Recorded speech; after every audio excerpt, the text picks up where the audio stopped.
Good morning बच्चों। Class 11th Hindi medium subject है inorganic chemistry. Topic चल रहा है हमारा some basic concept of chemistry, रसायन विज्ञान की कुछ मूल अवधारणाएं, जिसके अंदर हमने 6 पार्ट कर लिए थे। आज 7 नंबर पार्ट की बात करते हैं और हमने कुछ पद्धतियों से संबंधित बात की थी और लास्ट में हमने ये कहा था कि एसआई पद्धति जो होती है वो सबसे मान्य पद्धति मानी जाती है और इस पद्धति के अंदर कुछ उपसर्ग हमने बनाए थे और उस उपसर्ग को काम में लिया जाता है। शायद आपको याद भी हो गए होंगे। Deca, deci, hecto, centi, kilo, milli, mega, micro, giga, nano, tera, pico, penta, femto, exa, auto,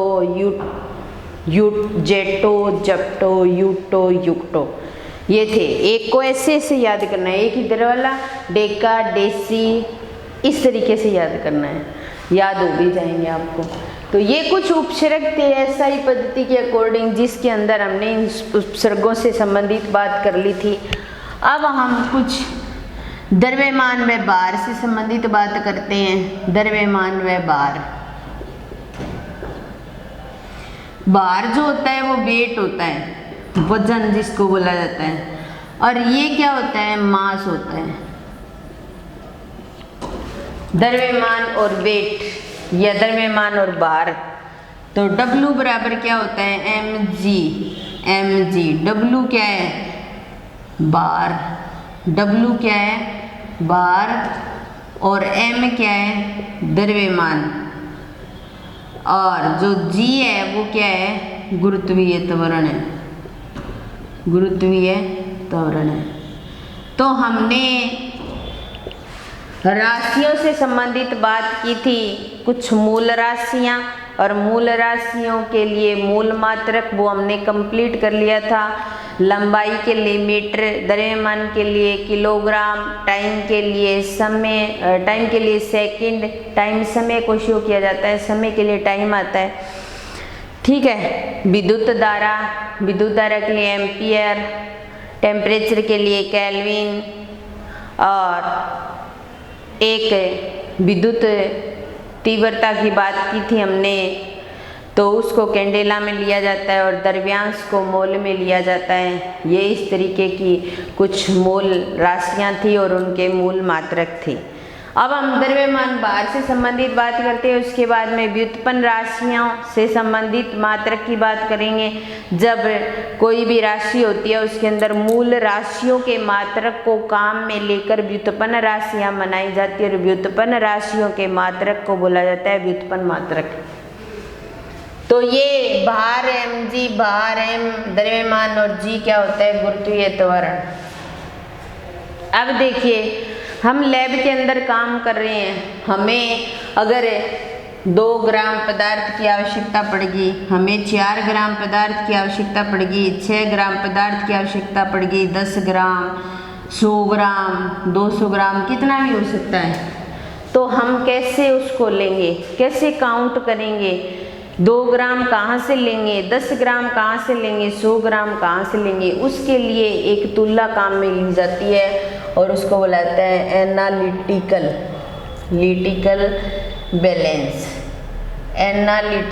balance, और जिसको बोला जाता है विश्लेषित तुलना। एक केमिकल बैलेंस काम में ली जाती है और उस बैलेंस को इस तरीके से काम में लेते हैं हम। ये बीम होती है उसकी, और इस बीम के अंदर यहाँ पर इस तरीके से स्टैंड लगा रहता है इसका, ठीक है। ये बीम इस तरीके से होती है, ऐसे शो करते हैं, ठीक है। यहाँ पर उसके अंदर पलड़े लगे रहते हैं,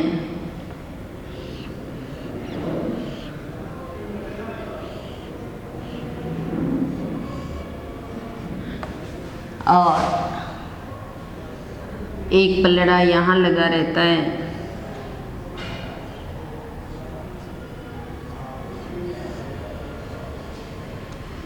और यहाँ पर क्या होता है, पॉइंटर होता है जिस पे निशान दिए होते हैं, ये क्या होता है, पॉइंटर। पॉइंटर होता है, ये पलड़ा होता है। जो बाट होता है वो यहाँ रख लेते हैं, 10 ग्राम का, 20 ग्राम का, 5 ग्राम का, 2 ग्राम। यहाँ पर क्या करते हैं, पदार्थ की मात्रा ली जाती है। ये क्या होती है, बीम होती है जिसके ऊपर पलड़े लगे रहते हैं। और ये क्या होता है, स्टैंड होता है। इसको बोला जाता है विश्लेषित तुलना या एनालिटिकल बैलेंस, या इसको बोला जाता है केमिकल बैलेंस। केमिकल पदार्थ को लेने के लिए तुलना काम में ली जाती है, तो केमिकल तुलना हो जाएगी। तो द्रव्यमान और भार को इस आधार पर हम यहाँ से लेते हैं। तो W बराबर mg होता है, W बराबर भार, m बराबर द्रव्यमान, g बराबर गुरुत्वीय त्वरण, ये लेते हैं हम। और इसके लिए विश्लेषित तुलना को काम में लिया जाता है। और ये विश्लेषित तुलना किसके आधार पर बनाई गई है, फ्रांस का सेरेब्रस के अंदर प्लेटिनम और इरिडियम सिलेंडर जो होता है उसके आधार पर इस तुलना को बनाया जाता है, जिसके द्वारा हम प्रैक्टिकल करते हैं तो हमें जितने पदार्थ की आवश्यकता होती है उसको हम तौल कर ले सकते हैं। ये तो बात हो गई विश्लेषित तुलना की और द्रव्यमान और भार से संबंधित। अब हम व्युत्पन्न मात्रकों की बात करते हैं और व्युत्पन्न राशियों की बात करते हैं और प्रत्येक राशि का मात्रक निकालते हैं।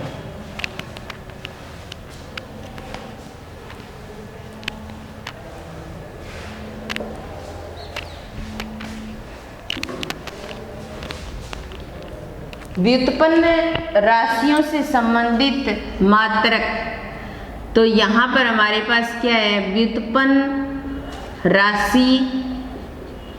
राशियां व मात्रक।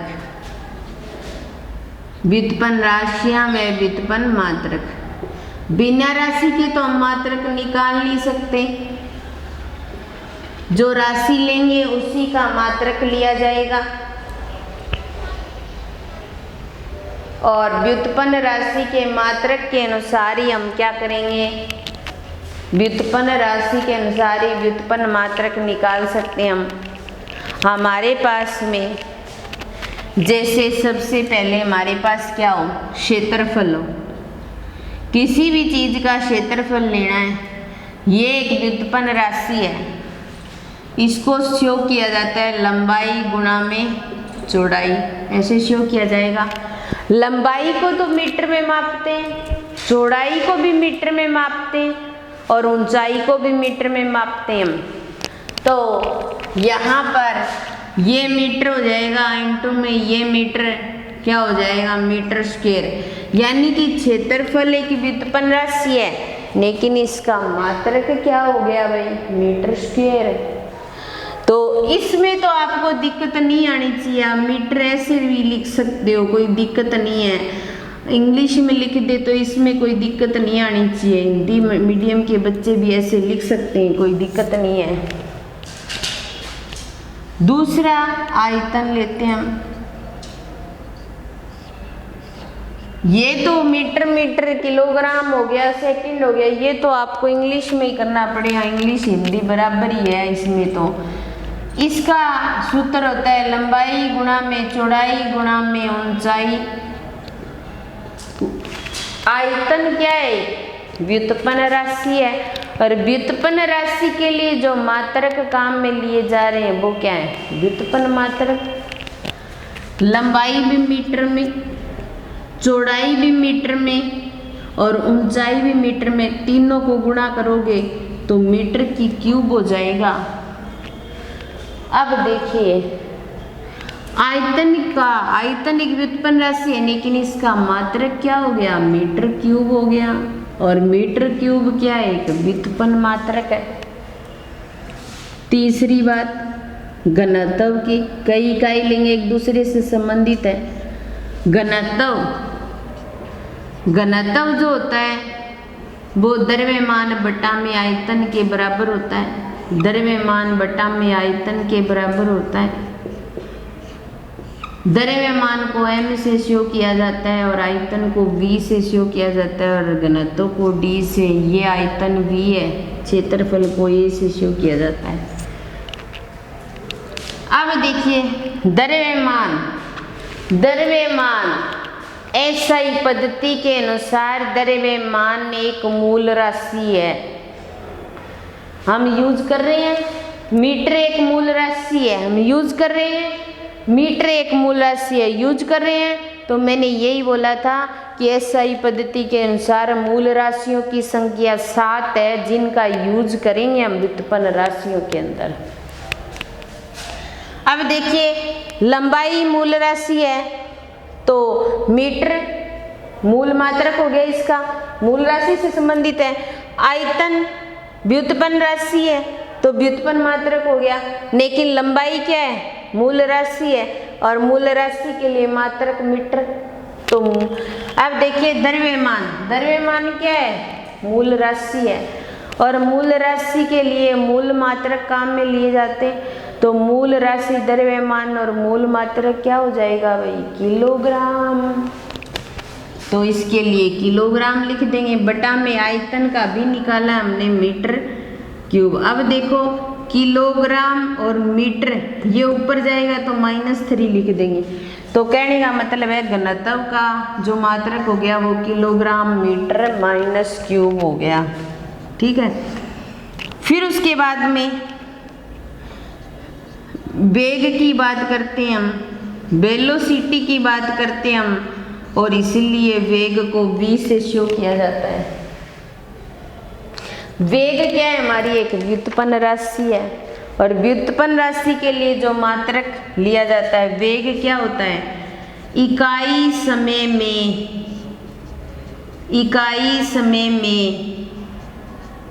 तय की गई दूरी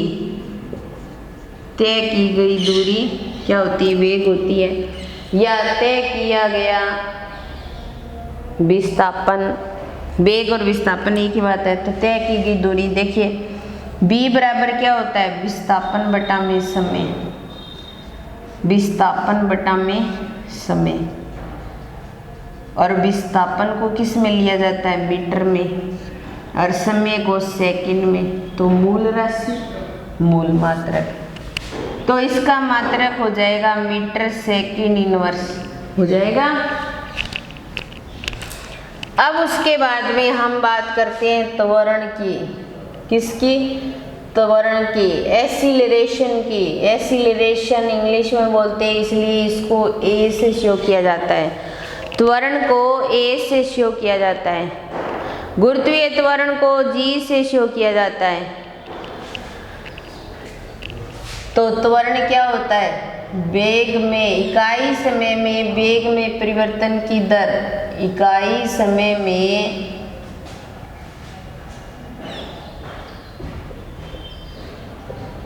वेग में परिवर्तन की दर,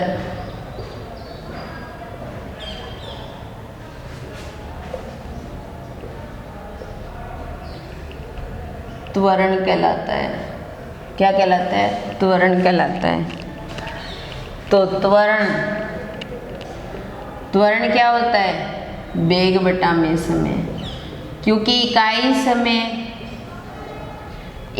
समय में वेग में होने वाला परिवर्तन त्वरण कहलाता है। इकाई समय में वेग में होने वाला परिवर्तन त्वरण कहलाता है। और वेग की इकाई अभी निकाली हमने, मीटर सेकेंड इनवर्स लिख देंगे हम, मीटर सेकेंड इनवर्स, और बटा में क्या होती है, सेकंड होती है। ये भी ऊपर जाएगी तो क्या बन जाएगा, मीटर सेकंड टू इनवर्स बन जाएगा। तो त्वरण क्या है, व्युत्पन्न राशि, और व्युत्पन्न राशि का जो मात्रक होता है वो व्युत्पन्न मात्रक, और व्युत्पन्न मात्रक बनाने के लिए किसको काम में लिए जाते हैं, मूल मात्रक को। तो वेग, त्वरण, इनकी बात हो गई। अब हम बात करते हैं बल की। किसकी बात करते हैं, बल की। बल को किससे शो किया जाता है, F से। बल कौन लगाता है, माँ लगाती है, MA। कौन लगाती है, माँ। क्यों लगाती है भाई, ताकि आप पढ़ लो, इसीलिए लगाती है। पढ़ने के लिए बल लगाती है, लगाना भी पड़ता है, क्योंकि नहीं लगाएंगे तो आप लोग पढ़ोगे नहीं। तो F बराबर M में बल कौन लगाती है? माँ, MA याद रह जाएगा। और F बराबर है, M होता है द्रव्यमान, A होता है त्वरण। एक्सीलरेशन अभी करके आए हमें, इसे शो किया है हमने। तो F बराबर इसका होता है किलोग्राम इंटू में त्वरण का क्या है? Meter second inverse 2। तो इसका मात्रक हो जाएगा किलोग्राम मीटर सेकंड 2 इनवर्स। तो बल का मात्रक हो गया किलोग्राम मीटर सेकंड 2 इनवर्स हो गया। अब हम बात करते हैं दाब की, प्रेशर की। और प्रेशर कौन लगाता है भाई? दाब या प्रेशर।